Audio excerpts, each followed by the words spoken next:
اور بہن بھائی ہوں تو پھر تو بہت زیادہ احتیاط کرنی چاہیے. ہر چیز کو ملحوظ نظر رکھنا چاہیے. والدین کے لیے ضروری ہے کہ اولاد کی تربیت کے لیے ایسی چیزوں کو دقت سے دیکھیں. اپنی جاب، اپنی ضروریات، اپنے دوست احباب، ان چیزوں کو جب آپ تھوڑا سا سائڈ پہ رکھیں گے تو پھر آپ اولاد کا حق ادا کر پائیں گے. نہیں تو آپ کی اولاد آپ کے ہاتھ سے نکل سکتی ہے. آج کا معاشرہ انتہائی خطرناک ہے. اگر ایسا کیا ہے نعوذ باللہ من ذالک، لڑکے نے یا لڑکی نے اپنی منی خود نکال لی ہے، تو اس صورت میں غسل جنابت واجب ہو جاتا ہے. اور وہ غسل جنابت ہی ہے، اور چاہے وہ کنوارے ہیں، شادی شدہ ہیں، ایسا کیا ہے تو اس صورت میں غسل جنابت کرنا ضروری ہو جائے گا. پسینہ پاک ہے. بعض علماء کہتے ہیں کہ پسینہ نجس ہے، لیکن اکثر علماء کے نزدیک پسینہ پاک ہے، لیکن اجتناب کرنا چاہیے. ایسا شخص جو حرام کی وجہ سے مجنب ہو جائے، جنابت اس پر واجب ہو جائے، تو اس کا پسینہ نجس نہیں ہے، لیکن اجتناب کرنا چاہیے. اس کا معاشرے میں ابدی نقصان ہے. یہ وہ فعل ہیں جس کا ایک تو گناہ ہے، حرام ہے، گناہ کبیرہ ہے، سزا ہے، لعنت ہے، اللہ نے لعنت کی ہے، لیکن اس کے نقصانات معاشرے میں بھی بہت زیادہ ہیں. پہلا یہ ہے کہ جسمانی کمزوری. ڈاکٹرز بھی اس کی تحقیق کر چکے ہیں کہ جو ایسا کرتا ہے اس کا جسم کمزور ہو جاتا ہے، فزیکلی وہ بہت کمزور ہو جاتا ہے. تو ایسا کرنے سے یعنی کہ حتیٰ کہ یہ کہا گیا کہ ایک دفعہ میاں بیوی مباشرت کرتے ہیں، اگر اس کے مقابلے میں ایک شخص خود اپنی منی نکالتا ہے، استمناء کرتا ہے، تو وہ 10 دفعہ مباشرت کرنے سے بھی زیادہ خطرناک ہے. تو جو مباشرت ہے ایک شرعی طریقہ ہے میاں بیوی کا، اس سے انسان کمزور نہیں ہوتا، اس سے انسان کی طاقت مزید بڑھتی ہے. یہ ایک قدرتی طور پہ ایک فعل ہے. ظاہری طور پہ کمزوری ہوتی ہے، لیکن اللہ اس کو مزید طاقت عطا کرتا ہے. اسی طرح ازدواجی زندگی متاثر ہوتی ہے. کافی ایسے روزانہ کے مسائل سننے پڑتے ہیں مومنین کے، مومنات کے، کہ ازدواجی زندگی خراب ہو گئی ہے. بعض اوقات مرد جو ہے شادی کے کچھ عرصہ کے بعد اس قابل نہیں رہتے کہ وہ اپنی زوجہ کو مطمئن کر سکیں فزیکلی طور پہ. بعض اوقات خواتین کمزور ہو جاتی ہیں. بیماری ہو گئی ہے وہ الگ بات ہے. ہم یہ نہیں کہہ رہے کہ جو بھی کمزور ہے یا اس قابل نہیں ہے اس نے خدا نخواستہ ایسا فعل شادی سے پہلے انجام دیا ہے. بلیم کرنا بھی جائز نہیں ہے، لیکن اس کے نقصانات یہ ہیں. واضح ترین نقصان یہ ہے کہ پھر شادی کے بعد کچھ عرصے کے بعد چاہے وہ مرد ہو یا عورت، اس کی حس اور اس کی حساسیت اور اس کے جذبات ختم ہونا شروع ہو جاتے ہیں، اور وقت سے پہلے وہ نقصان کی طرف چلا جاتا ہے. مزید اس کا نقصان یہ ہوتا ہے لڑکیوں کے لیے، خصوصی طور پہ ہم ذکر کرتے چلیں. لڑکیاں جو نوجوان لڑکیاں ہیں سن رہی ہیں، ان سے بھی درخواست ہے، جو والدین سن رہے ہیں ان سے بھی درخواست ہے کہ اگر آپ بچیوں پر نظر نہیں رکھیں گے، خدا نخواستہ اس نے کچھ ایسا کیا، اپنی شرمگاہ کے ساتھ اس نے کچھ ایسا کر دیا، پردہ بکارت ٹوٹ گیا، تو شادی کے بعد شوہر زیادہ اگر اس چیز پر توجہ کر دے کہ کیوں پردہ بکارت نہیں تھا اس لڑکی کا، تو اس کی زندگی متاثر ہو سکتی ہے، اور ہو رہی ہیں.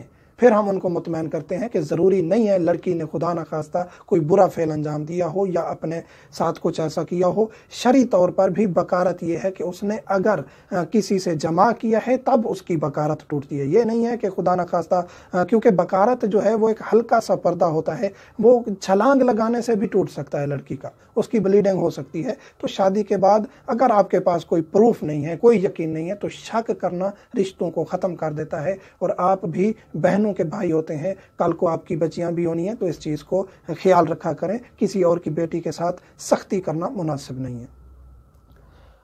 نسیان کا سبب، اور ایسا فعل جو ہے شرعی طور پر بھی اور میڈیکلی طور پر بھی کہا گیا کہ اس سے نسیان ہوتا ہے، یعنی بھولنے کی مرض پیدا ہو جاتی ہے.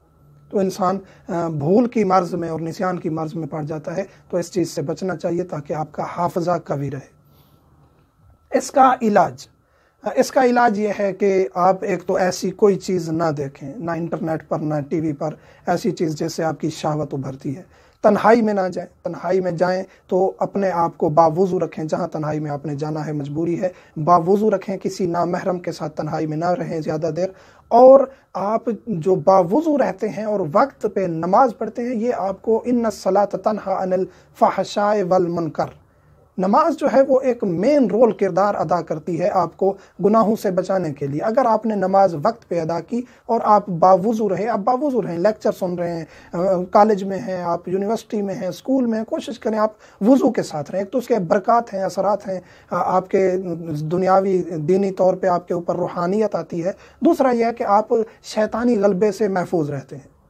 باوضو رہا کریں اور وقت پہ نماز پڑھا کریں، یہ سب سے بہترین علاج ہے۔ تو انشاءاللہ آپ ایسی مصیبت سے بچ پائیں گے۔ یہ مسائل ڈسکس کرنا بہت ضروری ہے، اور ریکویسٹ ہے نوجوانوں سے، خصوصاً جو سکولز کالجز میں ہیں، یونیورسٹیز میں ہیں، ہاسٹلز میں زندگی گزار رہے ہیں، والدین سے دور ہیں یا والدین کے پاس بھی ہیں لیکن والدین مصروف ہیں، وقت نہیں دے پا رہے، تو آپ اپنا خیال رکھیں تاکہ آپ کی آگے آنے والی زندگی اور آپ کا آگے آنے والا فیوچر برباد نہ ہو جائے۔ تو اپنے آپ کو بربادی سے بچائیں۔ یہ چند منٹس کی جو لذت ہے اس کے بعد فقط پچھتاوا اور گناہ ہے۔ مومنین سے ملتمس ہوں ہمیں دعا میں یاد رکھا کریں۔ والحمدللہ رب العالمین۔